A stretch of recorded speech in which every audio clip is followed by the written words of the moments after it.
Hey everybody, everything new under the sun. Again, I apologize for not having many videos of late. I've just been absolutely consumed, not to mention a little bit stressed out by all the things that are happening in Canada. Things are happening very quickly, and there's something happening every day. You're looking at an image from the House of Commons, and this is in Canada, of course, the CPAC here. And I was just reading a headline there, which is interesting, which is kind of the latest news.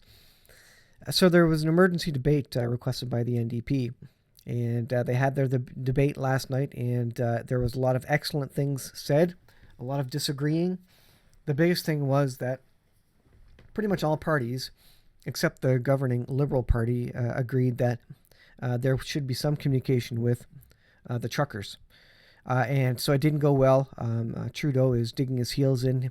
There is not a lot of way for him to save face at this point, and it's a interesting place to be in, where he is not willing to talk to anybody about anything, and he even has dissenting members of his own caucus.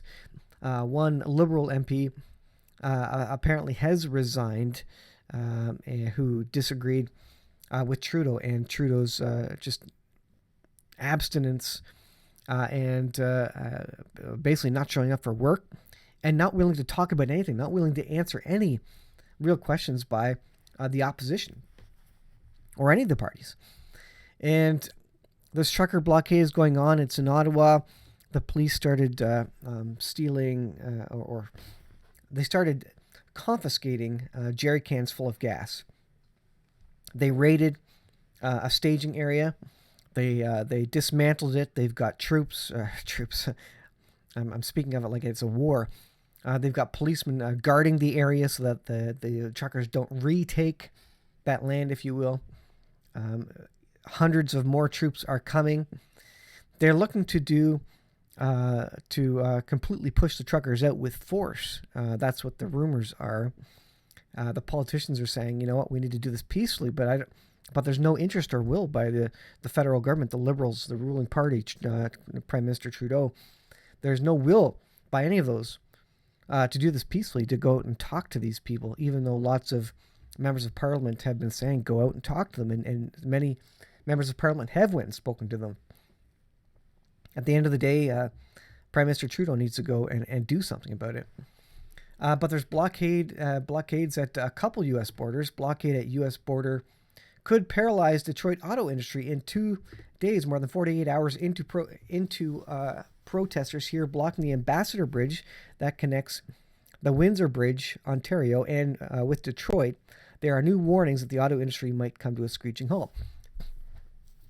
Now, the protest in Ottawa is a legal protest. There are some things illegal that are happening. Maybe some people aren't parking in the correct spot, but overall it's a peaceful and legal protest. But these border crossings, these are actually illegal. These blocking these routes, that kind of is the definition of protesting at the end of the day.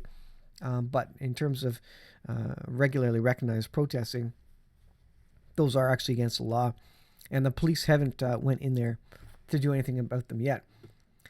It says a closure of the bridge would be catastrophic for the Canadian economy.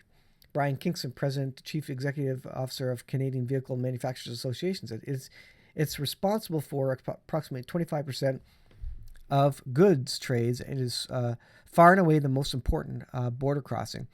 And there are many trucks lined up. And so here's an image of where it is, the Ambassador Bridge between Windsor and Detroit. And this is happening in Coutts, Alberta as well. Massive blockade. It is still there. In Ottawa, back to Ottawa. By the way, there have been changes. Saskatchewan, not Prime Minister, but the minister there has removed COVID restrictions, or at least put a timeline of them, end of month, etc. A few other provinces have done similar. They've reduced restrictions. They've started talking about going back to, quote, normal. And so things are changing. The narrative is changing. The pressure, although these things were in movement before, the trucker convoy has really pushed these ahead. Some trucks Rerouted due to Freedom Convoy protests, says the White House. This is another article from Zero Hedge. Speaking of the Ambassador Bridge blockade, there you see a lineup of trucks as well.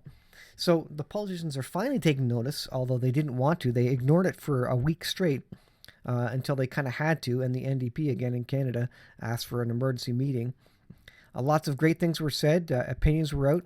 It's now a topic of national conversation, regardless of whether they think these people are Nazis and racists and misogynists and all whatever other name they've applied to them.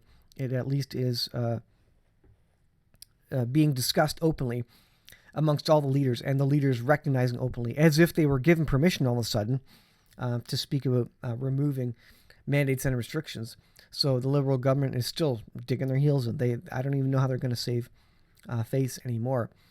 But it looks like significant force is going to potentially come against the protesters in Ottawa.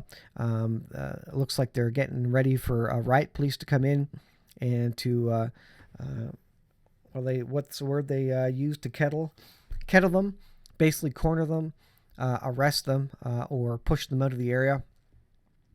Tow trucks are still, in large part, refusing to help the police, but more troops, they basically are troops, are coming, basically to outnumber the protesters. Now, the Give, Send, Go, I was going to say GoFundMe, GoFundMe's dead now, Give, Send, Go, is up to, I believe it's 6 million now. It might even be above 6 million, probably 6 million US at this point, 7 million Canadian. It's heading upwards.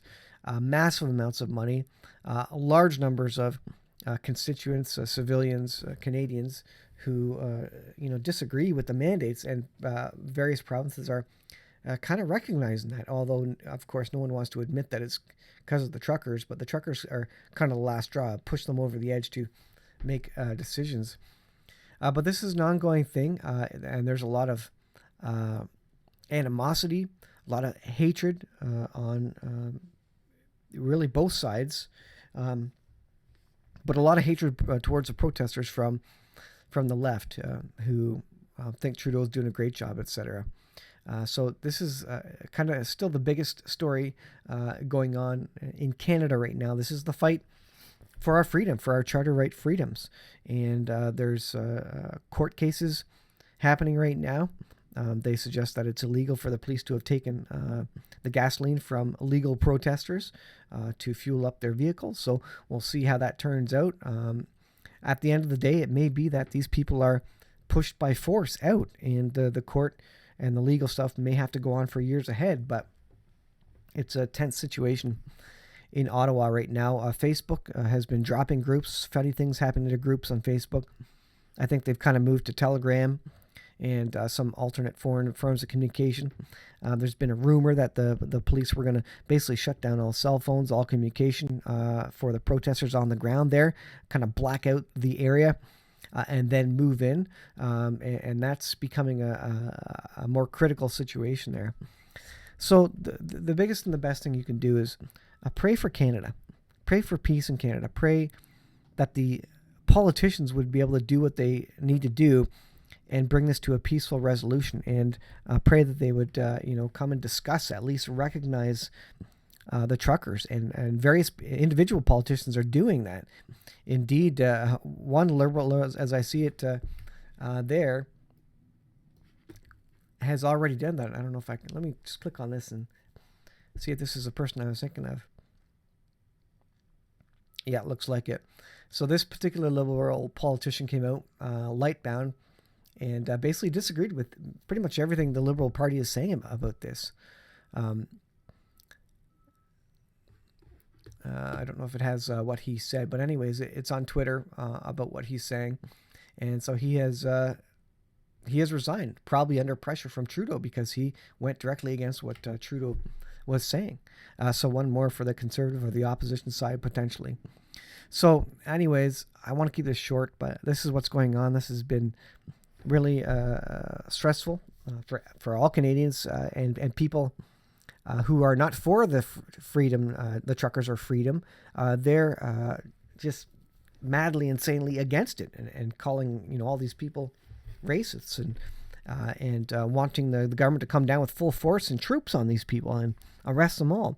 It's incredible in this day and age. No one respects free choice, freedom, or the freedom to protest anymore. There's just no willingness to accept it anymore.